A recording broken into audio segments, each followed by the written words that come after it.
You believe you are a good person. You believe you have a solid, unshakable moral compass. You believe that if history had tested you, you would have passed. If you had been a guard in a modern detention facility, you tell yourself you would have secretly smuggled bread to the prisoners. If you had stood in the middle of a witch hunt, you would have been the one screaming for sanity, while everyone else lost their minds. That is what you tell yourself. But what if that is the most dangerous lie you have ever believed? Because the truth is far more disturbing. You are not necessarily good. You are simply untested. You have never been pushed to the edge where morality becomes expensive, where kindness becomes dangerous, where cruelty becomes survival. Right now, being good costs you very little. The lights work.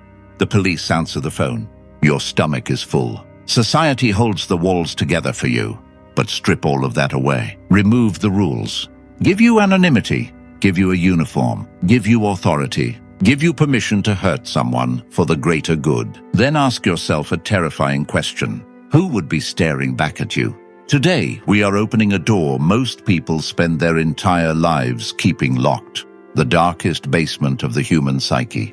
The Lucifer Effect. And no, this is not a theory about psychopaths, criminals, or monsters. This is about ordinary people. This is about you. Most people move through life asleep because they believe evil belongs to a certain type of person. A bad seed, a broken mind, a monster. That belief is comforting and dangerously childish because history teaches the opposite. The person most capable of terrifying cruelty is often not the obvious villain. It is the ordinary person who never imagined they were capable of it.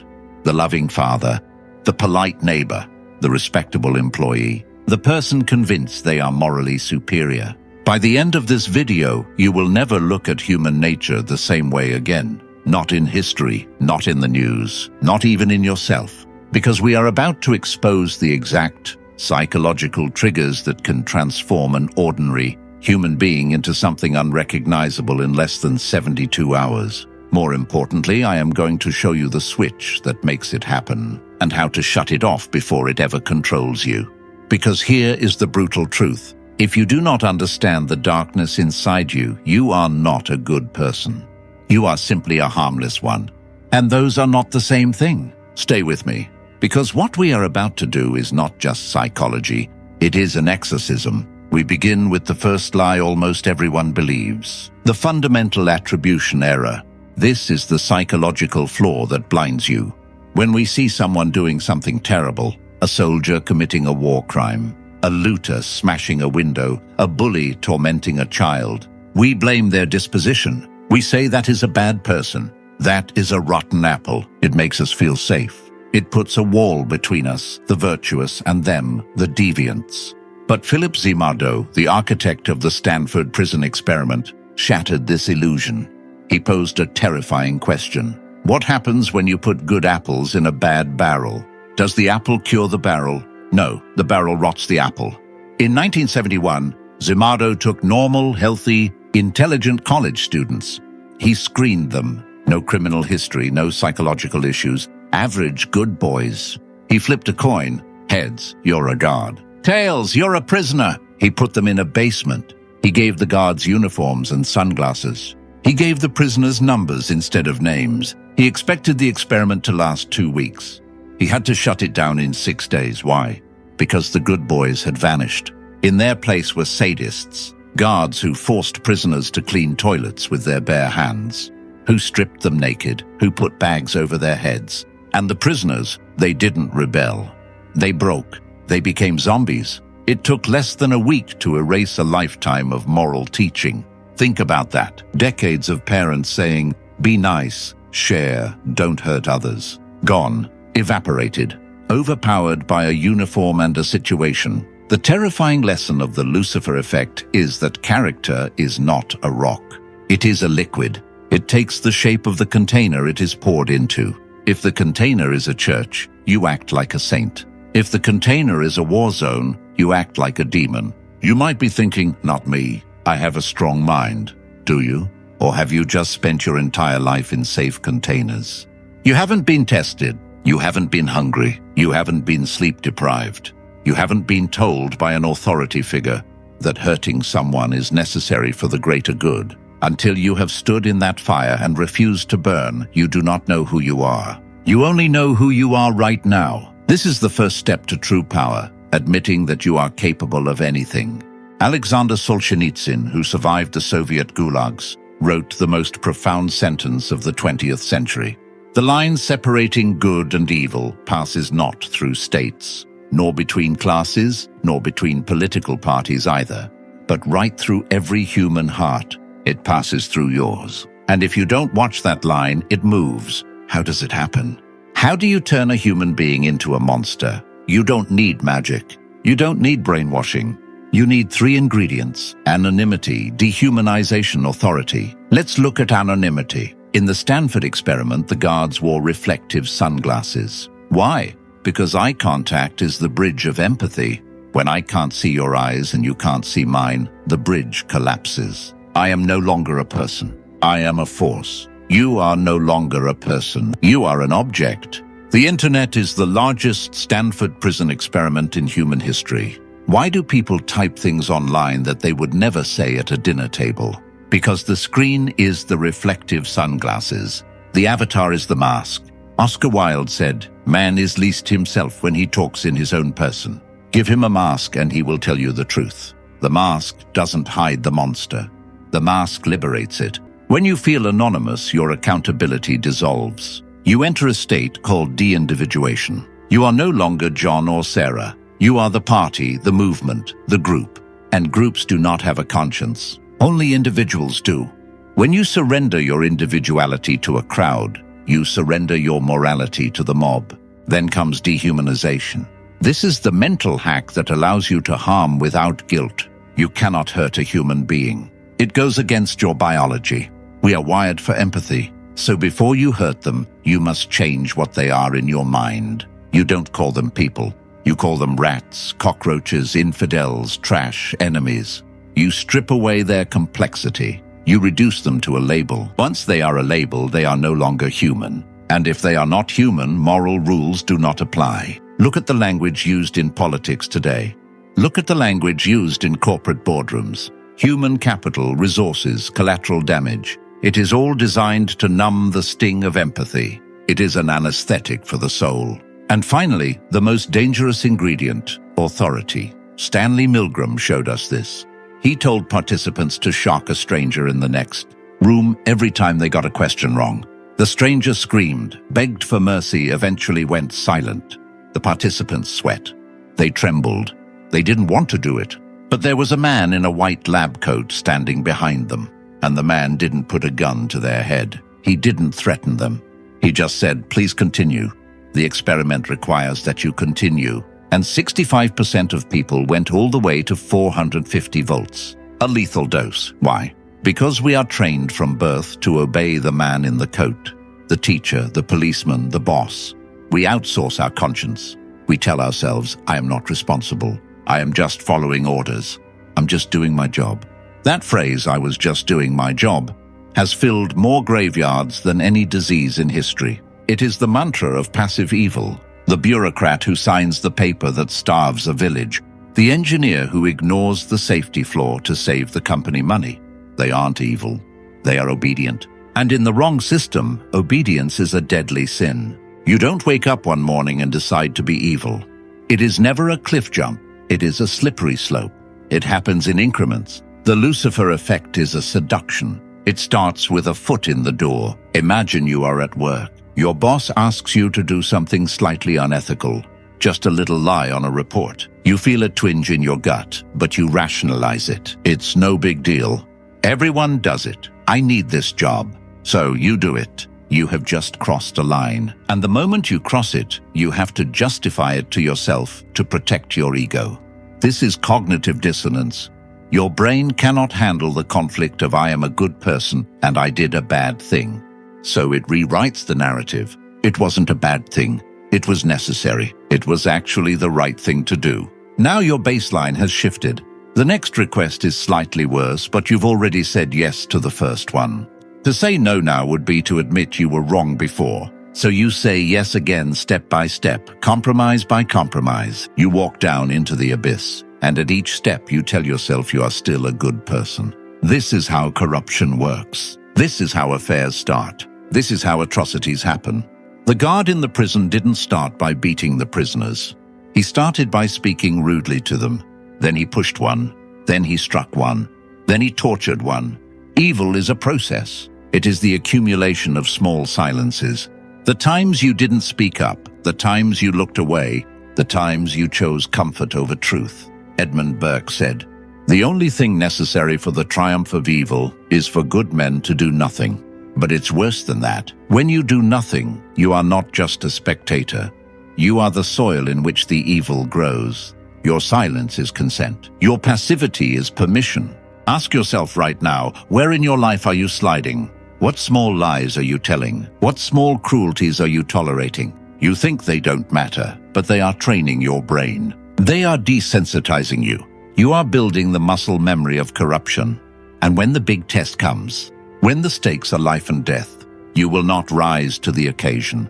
You will default to your training. And if your training is compromised, you will fold. Now we must go deeper beyond the social psychology into the depths of the soul.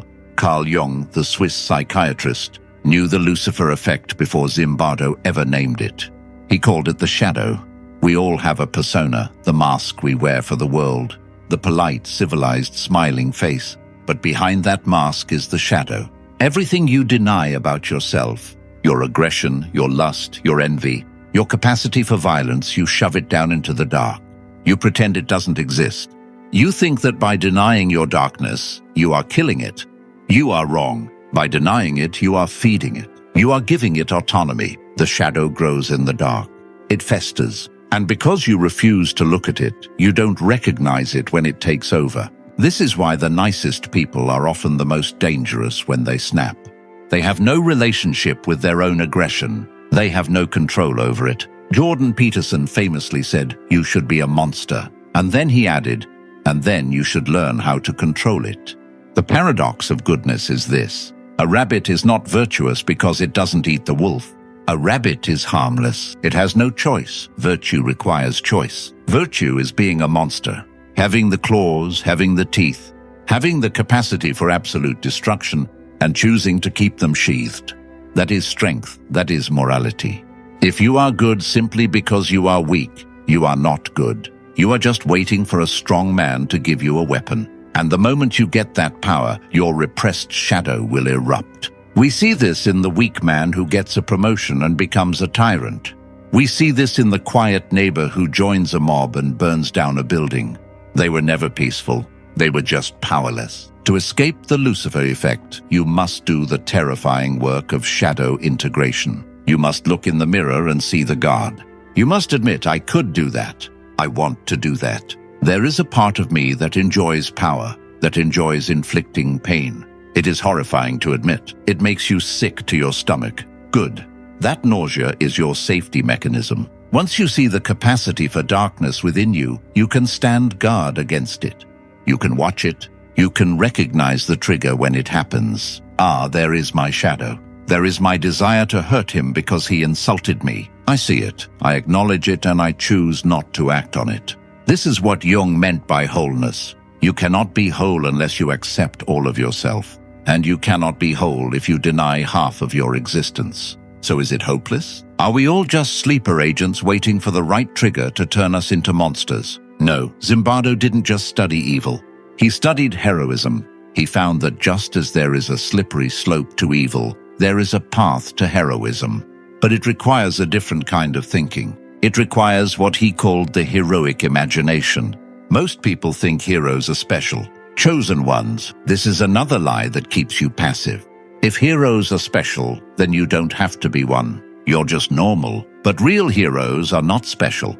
They are ordinary people who made a split-second decision to act when everyone else froze. They are the outliers, the deviants. To resist the Lucifer effect, you must be willing to be a social deviant. You must be willing to be the weirdo, the one who ruins the dinner party by pointing out the elephant in the room, the one who refuses to laugh at the cruel joke, the one who says no when the group says yes. This is incredibly difficult because we are wired to belong. Evolution taught us that if you are kicked out of the tribe, you die.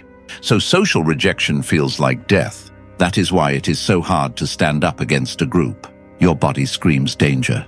Your cortisol spikes. You sweat. But you must learn to override that instinct. You must train for heroism the way you train for a sport.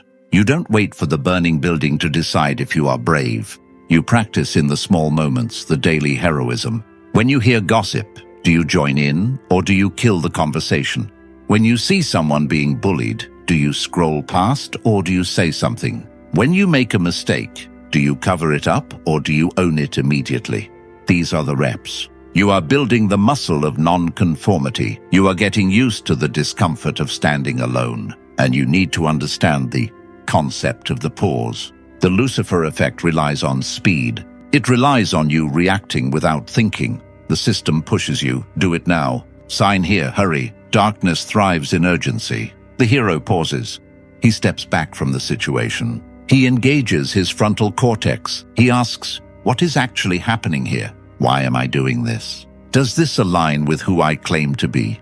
That 3-second pause is the difference between irreversible regret and a moral stand, between a decision that haunts you forever and a legacy of integrity. You must become situationally aware. Recognize the barrel you are in. Ask yourself, am I wearing a mask? Am I anonymous? Am I blindly obeying authority? Am I dehumanizing the person in front of me? If the answer is yes, you are in the danger zone and you must get out or you must break the system. There is a flip side to the banality of evil.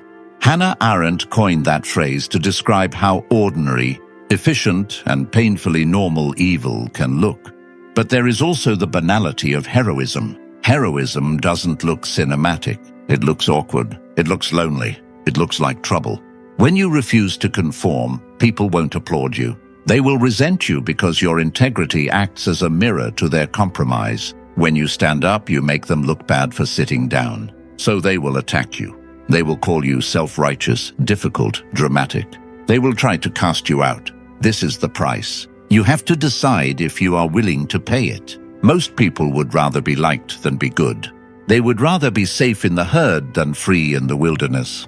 But if you are listening to this, you are not most people. You are here because you sense that the herd is heading toward disaster. You are here because you want mastery over your own mind. The ultimate defense against the Lucifer Effect is to define yourself so clearly that no situation can override your values. If you don't know what you stand for, you will fall for anything. You need a code, not a vague desire to be nice, a rigid, unshakable code of honor. I do not lie. I do not harm the defenseless. I do not follow unjust orders. Write it down, memorize it, burn it into your mind. Because when pressure comes, and it will, you won't have time to think.